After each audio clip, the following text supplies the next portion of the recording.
본문에 보면 이게 하나님께서 우리에게 보응하신다 하는 문장이 나옵니다. 하나님께서 각 사람에게 그 행한 대로 보응하시되, 이 보응이라는 말은 헬라어로 아포디도마이라는 단어를 쓰는 이 말은 그냥 보상이라는 뜻이에요. 이런 보상이라는 말 하면 뭐가 떠오르세요? 아마 우리 지금 이 평택은 한 지난 몇 년 동안 이 토지 보상에 대한 여러 가지 이야기들도 있었을 거예요. 우리 교회도 이 브레인시티에 땅이 한 800평 있었습니다. 800평 제대로 보상받았으면 우리 꽤 괜찮았을 텐데 거기가 다 묘자리라 쓸 수도 없는 땅이었어요. 원래 묘를 가지고 있었는데 이제 분봉만 남은 땅을 또 처리하면서 그래도 우리가 리모델링 할 수 있도록 그래도 조금의 보상비를 받아서 또 우리 지금 이 식당이나 이런 게 다 깨끗해진 게 사실은 그때 그 보상을 받아서 그걸로 우리가 수선을 했기 때문에 그나마 깔끔하게 쓰는 것입니다. 그러면서 그런 생각을 해봤어요. 내가 좀 지혜로웠으면 거기 옆에다가 위에 약간 터가 있었거든요. 거기다 가건물로 교회를 하나 지어놨으면 브레이시대 종교 부지라도 하나 보상 받을 텐데 하는 생각이 들어서 그 별로 그 사실은 편법이죠. 정직하지는 않지만 제 마음속에 잠깐이지만 아쉬움이 스쳐 지나가다가 보상이라는 건 그냥 무조건 땅이 있다고 보상받는 건 아니라는 걸 알았어요. 얘기 들어보니까 그 보상받았던 땅들도 보면은 땅의 형질에 따라서 가치가 다 달라진다는 걸 느꼈습니다. 논이냐, 답이냐, 아니면 대지냐, 무슨 목적에 쓰인 땅이냐에 따라서 그 보상이 달라지고, 또 그 보상받는 지역을 가보면은요, 저기 다른 데도 지금 보상 소문이 난 동네 가봤더니 갑자기 없던 가건물들이 지제 뒤쪽에 또 스마트 시티 건설한다고 작년엔가 그 윤 대통령이 한번 발표한 적이 있잖아요. 그 뒤쪽은 진짜 완전히 논밭이었거든요. 근데 이제 제가 한번 그쪽으로 가다 보니까 갑자기 없던 가건물들이 우후죽순 생기고, 이거 왜 생겼을까 생각 물어보니까는 그래야 보상을 많이 받는다라는 거예요. 그래서 우리가 이 땅에서도 제대로 된 보상을 받으려면 그 보상의 기준에 맞게끔 이 땅을 살아가는 게 필요하다면, 하나님의 나라에서의 보상을 위해서는 우리는 어떤 기준에 맞춰서 살아야 되는가, 그 생각을 해본 거예요. 이 땅에서도 같은 땅이라도 이 땅에서 더 많은 보상을 얻기 위해서 어떻게 해요? 거기다 나무도 심기도 하고 집을 제대로 짓기도 하고 토지 형질을 바꾸기도 하고 여러 가지 가치를 만들어 가려고 애를 쓴다면, 우리가 저 천국에서 하나님의 보상을 받기 위해서는 이 땅에서 어떻게 해야 돼요?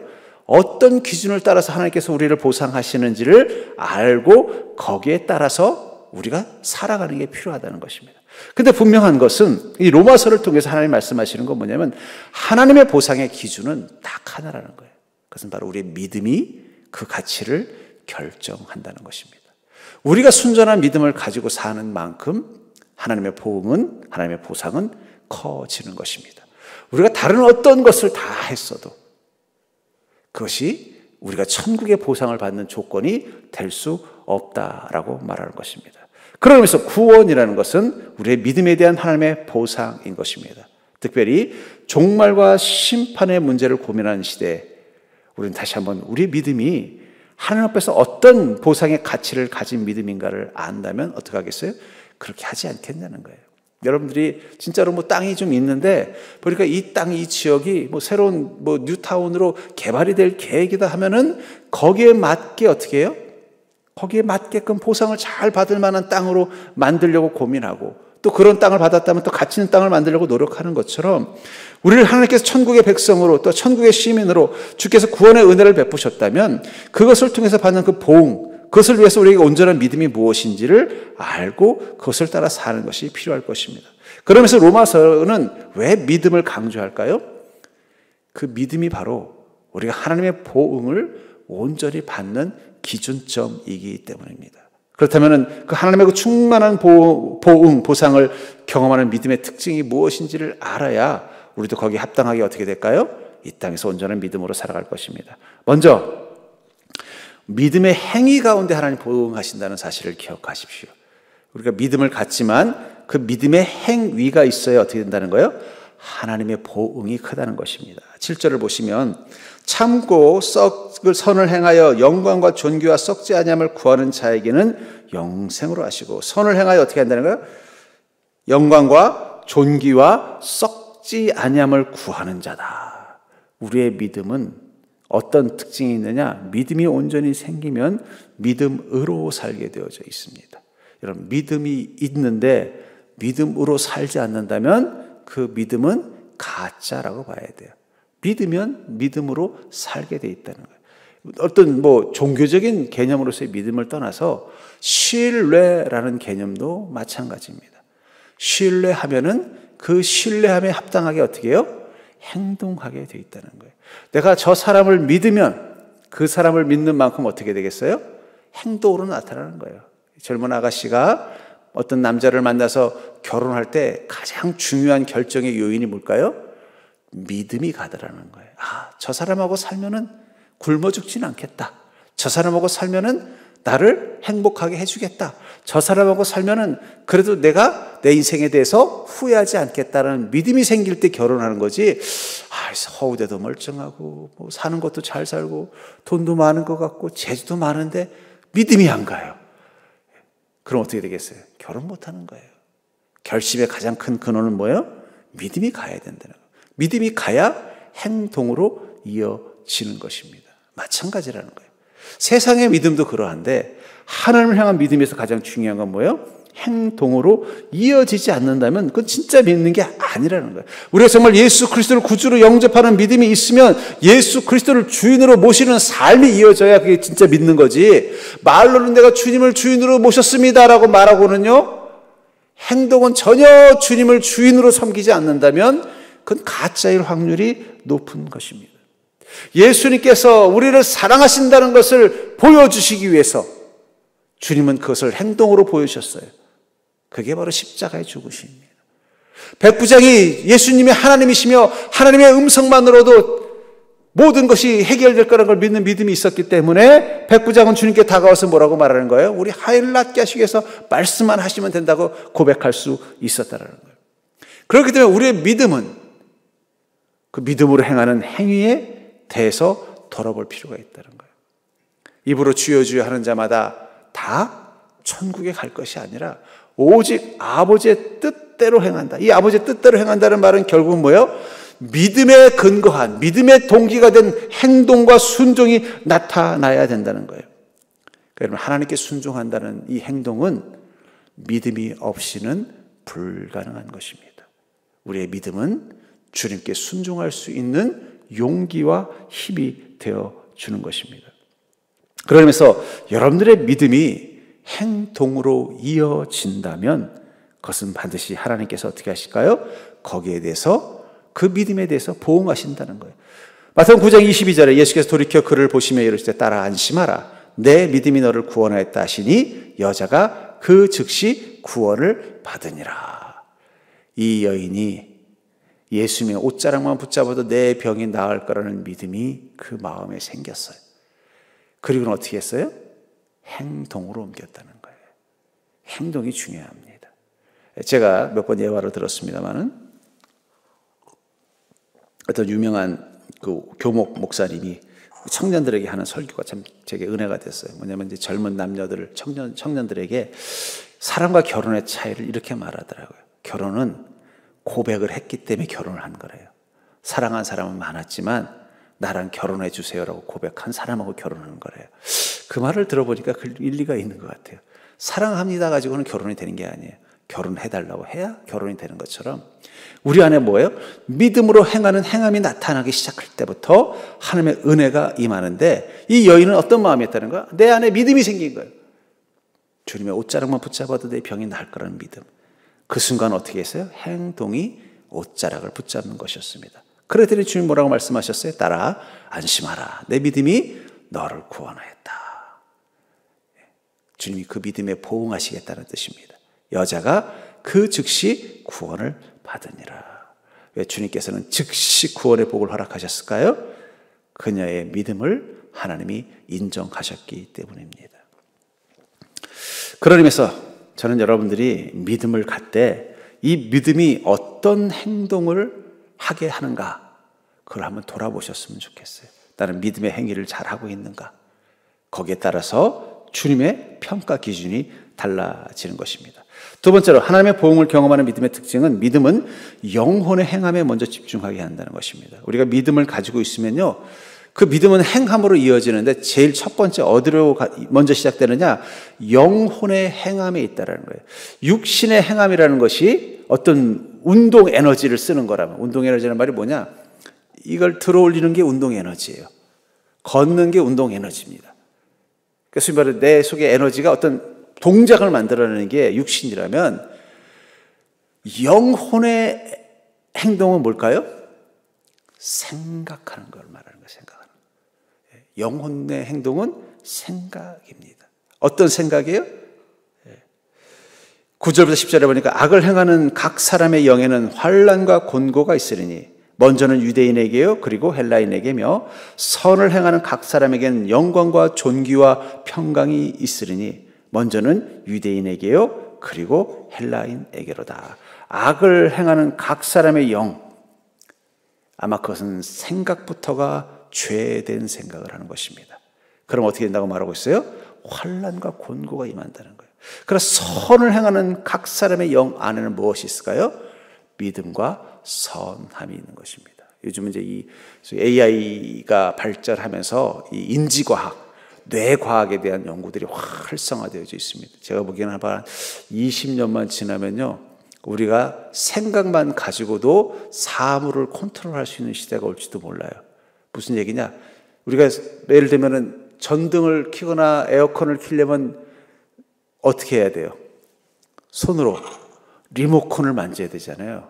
근데 이 리모컨을 머리에 심는 시절이 올 것 같아요. 지금 제가 전 전문가는 아니지만 적어도 한 30-40%는 벌써 된 것 같더라고요. 몇십 년 지나면요, 그냥 생각만 하면 전등이 좀 켜져야 되는데 그럼 딱 켜지고 에어컨 좀 껐으면 좋겠는데 그럼 딱 꺼지고 하는 시대가 올 거라는 거예요. 그 얘기는 뭐예요? 생각도 에너지가 있고 운동이 있다라는 거예요. 근데 선한 사람은 어떻다는 거예요? 믿음의 사람은 믿음의 생각이 움직이게 돼 있습니다. 그러나 악한 사람은 악한 생각이 움직이게 돼 있다는 거예요. 그렇기 때문에 믿음은 우리 영혼의 행함에 먼저 집중하는 것입니다. 그 행함을 통해서 우리 영이 어떻게 돼요? 선한 것을 생각하고 선한 것을 마음속에 품도록 만드는 거예요. 그래서 이 인지과학자들이 하는 말이 뭐냐면, 당신의 인생을 바꾸려면 생각부터 바꿔라라는 말을 계속 강조해요. 좋은 생각을 하라는 거예요. 자꾸 밝은 생각을 하라는 거예요. 소망된 생각을 하라는 거예요. 그게 뭘 만든다는 거예요? 생각이 바뀌면 말도 행동도 달라진다는 거예요. 그럼 그게 당신의 삶을 영향을 준다. 요즘 이제 뇌과학자들이 말하는 인간을 반화시키는 비결입니다. 저는 그게 일리가 있다고 생각하는 게 있어요. 여러분, 이 수원지라는 게 있잖아요. 수원지. 물이 처음 오는 근원되는 곳입니다. 이 한강은 사실은 인구가 1000만 명이 쓰는 한강은 큰 강이에요. 근데 그 강이 그래도 다른 나라의 수도에 있는 강들보다는 깨끗한 편이래요. 제가 다 가보진 않았습니다만 유럽에 있는 강들 가보면 그렇게 지저분하다는 거예요. 한강만큼 깨끗한 데가 없다는 거예요. 우리가 보기에는 그렇게 한강이 깨끗한 건데 그래도 한강이 깨끗한 곳이라는 거예요. 근데 그 비결이 뭔지 아세요? 그건 상수원 보호구역이 있기 때문이에요. 저 위에 팔당, 양평 이쪽은 다 상수원 보호구역이에요. 거기는 공장도 못 짓고요, 축사도 함부로 만들 수가 없어요. 왜냐하면 그 한강물의 근원이기 때문이에요. 그 근원을 맑게 해야 어떻게 돼요? 아래쪽도 맑은 거예요. 근원이 맑지 않은데 아래쪽만 계속 정화한다고 해서 물이 맑아질까요? 맑아질 수가 없는 거예요. 근원이 맑아야 됩니다. 마찬가지입니다. 우리의 삶이 믿음으로 깨끗해지고 거룩해지고 선해지려면요, 근원부터 맑게 해야 돼요. 그게 뭐예요? 우리의 영혼이라는 거예요. 그래서 사도행전 15장 9절에 보면 믿음으로 그들의 마음을 깨끗이 하사 그들이나 우리나 차별하지 아니하셨느니라. 믿음으로 무엇을 한다고요? 우리의 마음을 깨끗게 한다. 여러분, 믿음이 들어오면 그 믿음은 제일 먼저 우리 영혼에 반응합니다. 우리의 영혼을 어떻게 해요? 깨끗게 하는 거예요. 믿음이 생기면 악한 생각이 불편해지기 시작하는 거예요. 믿음이 생기면 악한 마음이 점점 사라지기 시작하는 것입니다. 내 안에 순전한 믿음이 생기면 생길수록 내가 악한 마음과 생각을 갖는 것이 불편해지고 어려워지기 시작하는 게 정상적인 거라는 거예요. 왜냐하면 그 믿음이 우리의 영혼을 상수원 보호구역으로 만들어주기 때문에. 그러면 그 믿음이 우리의 영혼을 맑게 하면 그 맑은 영혼을 가지고 우리가 인생을 살아갈 때 어떻게 돼요? 삶 속에서도 선함이 나타나는 거예요. 그러니까 우리의 내면을 깨끗게 하지 않고 우리의 보이는 행동만 깨끗게 하면 뭐가 돼요? 그건 회칠한 무덤이 되는 거예요. 바리새인들의 문제점이 뭐예요? 그들은 보이는 손과 발과 입으로 하는 모든 것들은 깨끗해 보였던 거예요. 깨끗해 보이는데 문제는 뭐예요? 그들은 영혼을 깨끗하게 하는 데는 관심이 없었다는 거예요. 영혼에는 죄와 욕망을 가득 찌들어 있으면서 겉으로 보이는 행동과 모습만 깨끗한 척 하려고 하는 거예요. 근데 그건 오래 가지 않아요. 다 드러나게 돼 있다. 주님은 믿음으로 그 마음을 깨끗게 하는 것이 중요하다고 말하고 있다는 것입니다. 또 마태복음 23장 26절에 보면 눈먼 바리새인이여 너는 먼저 안을 깨끗이 하라. 그리하면 겉도 깨끗하리라. 안을 깨끗이 하면 어떻게 된다고요? 겉도 깨끗해진다는 거예요. 우리의 영혼을 깨끗하게 하면 우리의 삶도 깨끗해집니다. 왜 나는 오랫동안 예수 믿었는데도 내 삶이 달라지지 않을까? 내 행동이 달라지지 않을까? 그건 내 영혼을 청소하는 작업을 게을리 했기 때문입니다. 영혼부터 깨끗이 하는 거예요. 저는 우리 성도님들을 바라볼 때 성도님들의 말과 행동이 아니라 그 영혼을 보려고 노력을 해요. 얼마나 그 영혼을 깨끗이 하려고 노력하는가. 그게 가장 중요하기 때문인 것입니다. 요한일서 3장 3절에 보면 주를 향하여 이 소망을 가진 자마다 그의 깨끗하심과 같이 자기를 깨끗하게 하느니라. 우리 그리스도인의 소망은 뭐라는 거예요? 주님처럼 깨끗하게 하려고 고민하고 노력하며 사는 믿음의 삶을 사는 것입니다. 그러므로 사는 성도는 여러분들이 믿음을 쓸 때 내 영혼을 깨끗게 하는 것에 먼저 믿음을 사용하세요. 믿음이 내 마음에 반응돼야 돼요.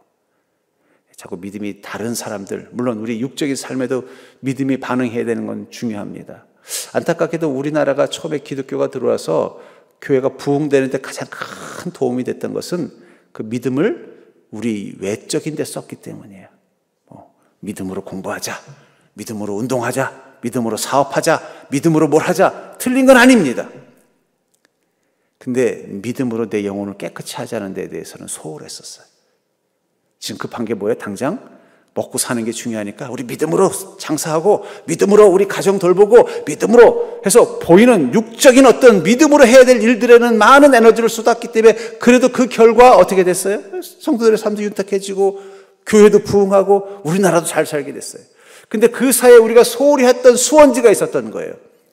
영혼을 믿음으로 깨끗이 해야 된다는 이것을 소홀히 해왔어요. 그 부작용이 지금 나타나는 거예요. 살만해졌는데 내 삶이 아름답지 않은 거예요. 세상은 뭔가 풍요로워졌는데 그 풍요로움 속에서 뭐가 보여요? 죄와 욕망의 악취가 나는 거예요. 여러분, 그 서원역에서 1년 내내 노숙자 살던 사람 데려와서 깨끗이 하려면 제일 먼저 뭐부터 해야 될까요? 먼저 그 지저분한 옷을 벗기고 목욕탕에 가가지고 3박 4일 동안 뿔려서 때를 밀어줘야 돼요. 근데 그걸 안 하고 옷만 새 옷 입히면 향기가 날까요? 안 나요. 지금 어쩌면 이 땅의 교회들이 해야 되는 일은 바로 그 영혼의 상수원보고요. 그 수원지를 믿음으로 깨끗게 하는 것입니다. 믿음은 우리의 영과 혼과 육의 능력이 됩니다. 우리의 영혼을 믿음으로 깨끗게 하면 그 다음에 어떻게 된다는 거예요? 그리하면 겉도 깨끗해지리라. 겉만 가지고는 속이 깨끗해지지 않는다는 것입니다. 그래서 그 하나님이 깨끗하신 것 같이 자기를 깨끗하게 하라고 말씀하고 있는 것입니다. 이제 여러분들의 믿음을 자신의 영혼을 깨끗이 하는데 한번 써보세요. 그 믿음 가지고 그래, 내가 주님 말씀 믿고 내 안에 죄를 다스리자. 주님 말씀 믿고 내 안에 절망을 다스리자. 주님 말씀 믿고 내 안에 불신과 의심을 다스리자. 주님 말씀 믿고 내 안에 분노와 슬픔을 다스리자. 믿음으로 다스려 보십시오. 거기에 에너지를 쏟아 보십시오. 그러면 그 믿음의 힘이 내 영혼을 정화시켜 나가는 걸 느끼게 될 거예요. 영혼이 정화되면 마음엔 힘이 생깁니다. 영혼이 정화되면 내 영에서 향기가 납니다. 어떤 향기요? 주님이 좋아하시는 향기. 주님도 사람에게는 채취만 있는 게 아니라 영취도 있어요. 채자가 몸채자잖아요. 영에도 향기가 있다는 거예요. 마귀가 좋아하는 냄새가 있고 하나님이 좋아하시는 냄새가 있어요. 하나님께서 우리의 영혼에서 좋은 향기가 나면요, 우리가 하나님 찾지 않아도 하나님이 주님이 먼저 오셔요. 야, 너에게 참 좋으냐. 왜 주님은 소돔성을 멸망시키러 가다가 혹은 어디 다니시다가 아브라함의 집을 꼭 들렸다 갈까요? 제가 전에도 예화로 들었습니다마는, 제가 전에 알바하던 빵집이 있었는데 그 빵집 사장님이 한 5시만 되면은요, 갑자기 소보루를 구우라 그래요. 그러면 이제 냉동되어 있는 소보루가 있긴 생지거든요. 그걸 이제 오븐에다 구우면요, 그 소보루를 구우면 그 달달한 내가 나요. 그러면요, 갑자기 후황을 틀어요. 후황이 어디로 나가느냐? 그 길가로 쫙 나가는 거예요. 그러면요, 그 길가 옆에 버스 정류장이 있었어요. 그러면요, 지나가던 사람들이 그 냄새를 맡고는 집에 바로 못 가고 와서 빵을 사가는데 소보루만 사갈까요? 비싼 빵도 사가는 거예요. 아주 멋진 향기. 그 여자 사장님 나이 드신 분인데, 야, 이분은 사업을 잘 하시겠다. 왜냐면 나 같으면 좀 한가할 때 빵을 구울 것 같은데 그 시간에 구우라 그래요. 사실 퇴근 시간에 사람들이 오면 바쁘잖아요. 막 빵 굽고 그러려면 얼마나 복잡해요. 차라리 그때는 그냥 다 구워놓고 팔면 되는데 그때 구우라고 한다는 거예요. 그 빵을 파는 게 목적이 아니라 뭐예요?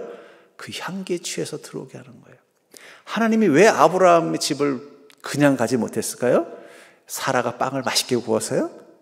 아니에요. 아브라함에게서 아름다운 향기가 났기 때문에. 지나가려고 할 때마다, 야, 어디서 이게 향기로운 영혼 냄새가 난다. 가면 누가 있는 거예요? 아브라함 있는 거예요. 야, 아브라함 잘 지냈냐? 아브라함 집에 가서 밥이라도 한 끼 꼭 먹고 가는 거예요. 아브라함과에서 나는 그 영혼의 향기가 너무 좋으신 거예요. 마찬가지입니다. 우리의 믿음을 깨끗이 하면 우리 영에서 하나님이 좋아하시는 영취가 나게 돼 있어요. 그럼 하나님께서 그냥 아무 일이 없어도 오셔요. 오셔서 잘 지내냐? 아, 예, 뭐 잘 지내는데 요즘 조금 어려운 게 있어요. 그럼 하나님 어떻게 하실까요? 기뻐서 오셨는데 당연히 그 문제 해결해 주고 갑니다. 그게 저는 형통의 비결이라고 믿습니다. 여러분들의 영혼을 깨끗이 하는 것에 여러분들의 믿음을 쓰세요. 지금 우리 시대 그리스도인이 가져야 되는 이 숙제는 바로 영혼을 깨끗이 하는 믿음을 훈련하는 것입니다. 세 번째로 하나님의 보응을 경험하는 믿음의 특징은, 믿음은 하나님이 우리를 평가하시는 전부라는 거예요. 여러분 꼭 기억하시기 바랍니다. 11절에 보니까, 이는 하나님께서 외모로 사람을 취하지 아니하심이라. 외모로 취하지 않는다는 얘기는 뭐예요? 내면을 보고, 내면에 무엇을 본다는 거예요? 우리의 믿음을 본다는 것입니다. 여러분, 하나님은 믿음만 보십니다. 왜 이게 중요하냐? 우리는 갈등하거든요. 믿음만 가지고는 안 된다는 생각을 가지고 있어요. 인생을 사는 것도 믿음만 가지고는 안 된다고 생각하고, 주님을 섬기는 것도 믿음만 가지고는 안 된다고 생각한다는 거예요. 그러다 보니까 자꾸 어떻게 돼요? 자꾸 엉뚱한 걸 붙이려고 해요. 우리 사족이라는 말이 있습니다. 이 말은 어떻게 해서 유래됐냐면, 두 화가 지망생 친구가 누가 뱀을 더 빨리 그리느냐를 내기를 했대요.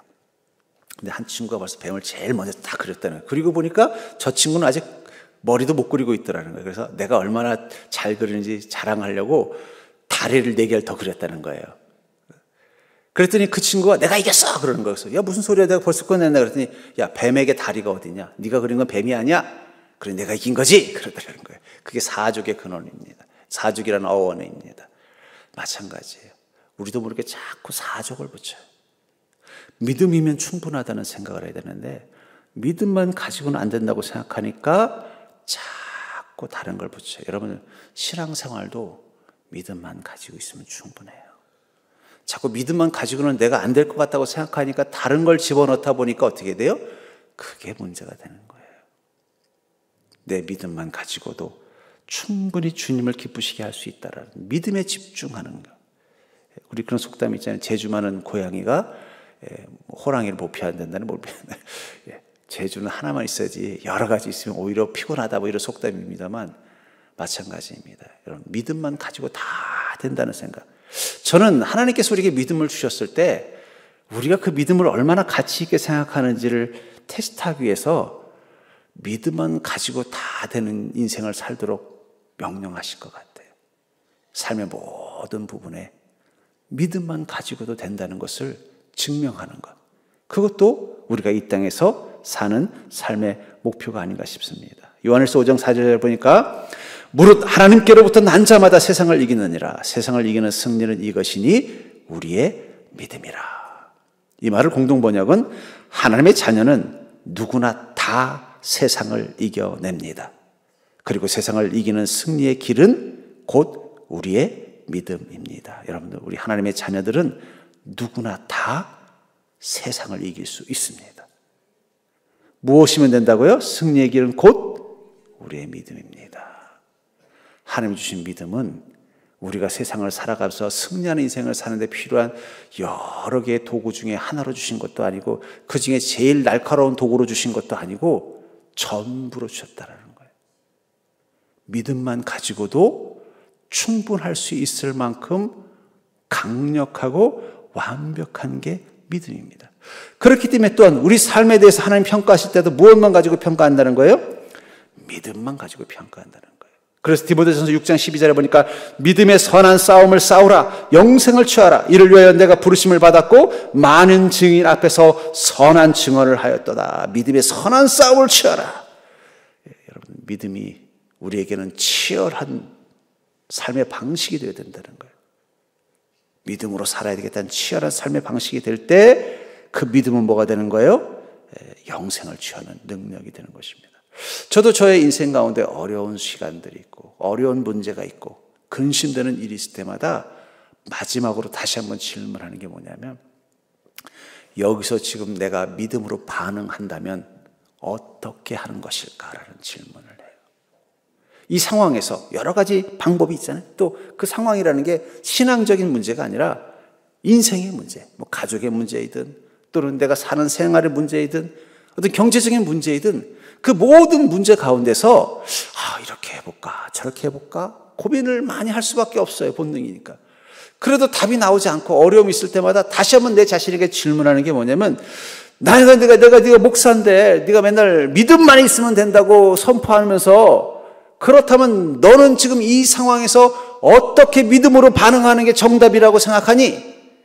제 자신에게 스스로 질문을 던지면요, 의외로 답이 쉽게 나와요. 그리고 그 답 앞에 그대로 마치 답지에다가 답을 쓰는 것처럼 그 답 앞에 순종하듯 그렇게 행동하면요, 안 풀릴 것 같았던 문제들이 너무 쉽게 풀리는 걸 경험할 때가 많아요. 왜냐하면 하나님은 모든 것에 능력되는 믿음을 우리에게 주셨기 때문입니다. 무엇보다도 하나님은 우리 삶 속에서 우리의 믿음을 평가하는 거예요. 만약에 여러분들 천국에 들어간다면, 어쩌면 천국 앞에서 들어갈 자격이 있는지 없는지를 브라인드 테스트를 한다면, 테스트할 때 브라인드 테스트를 할 거예요. 브라인드 테스트라는 게 뭐냐면, 요즘은요, 이 법이 있어가지고 직장 들어가는 청년들이 직장 들어갈 때 좀 괜찮거나 시스템이 잘 되는 데는, 특히 약간 공기업 같은 데는요, 학력이나 이런 걸 기재를 못하게 돼 있대요. 학교도 기록 못하게 돼 있고 지역 출신도 기록 못해요. 왜냐하면 차별할까 봐. 그걸 브라인드 테스트라 그래요. 그냥 그 학생의 전공, 또 학점, 또는 자신이 쌓은 커리어, 이런 것들만 딱 기록하게 돼 있고, 뭐 고향이 어디고 또 학교가 어디고 이런 거를 기록 못하게 돼 있대요. 법적으로 이렇게 딱 해놨다 그러더라고요. 모든 직장이 그런지 안 그런지 잘 모르겠어요. 하여튼 뭐 그렇다 그러더라고요. 그러니까 어떻게 돼요? 중요한 건 뭐예요? 내가 어느 학교 출신이냐가 중요한 게 아니라 그 학교에서 내가 학점 관리를 어떻게 했고, 또 이 직장에 맞는 내가 전공을 어떻게 준비를 했고 자격증이나 스펙을 어떻게 쌓았는가를 집중해서 스펙을 쌓는데 애를 쓰는 이유가 뭐냐면, 그걸 또 중요하게 여기기 때문이라는 거예요. 저는 그런 브라인드 테스트를 한다면 하나님은 뭘 볼까요?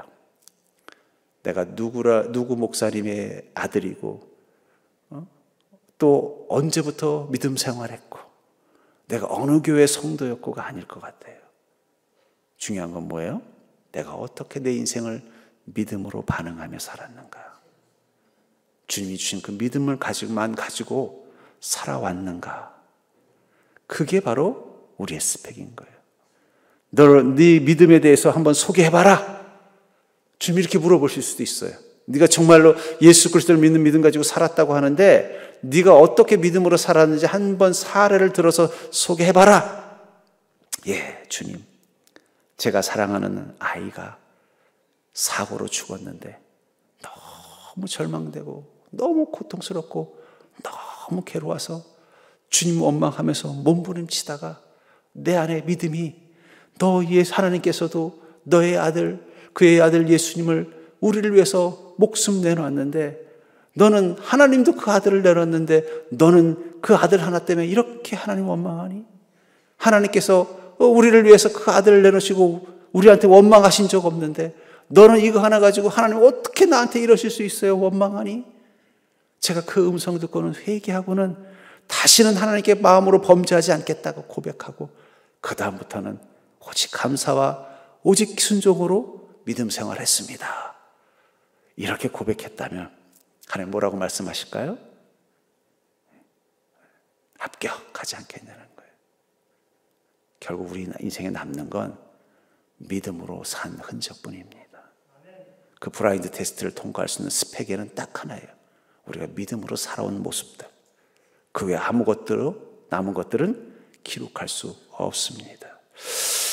전 그러면서 우리는 이미 하나님의 그 보상에 수용된 인생입니다. 마치 토지개발공사에서 이 지역을 개발하겠습니다라고 결정하고 그곳에 있는 모든 땅들을 그 소유주들에게 수용했다고 공지하는 것처럼 하나님이 이미 우리를 하나님의 나라에 수용된 인생이라고 선포하셨다면 그 속에서 우리의 가치는 어떤 게 결정하는 거예요?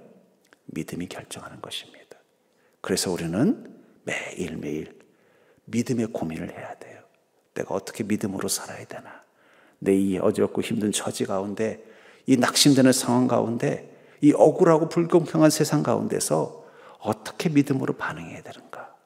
왜냐하면 그것만 하나님은 평가하실 것이기 때문입니다. 여러분들 그 사실을 깨닫고 하나님의 보응과 보상을 경험하는 그 복된 믿음으로 사는 인생 되기를 주의 이름으로 축원합니다.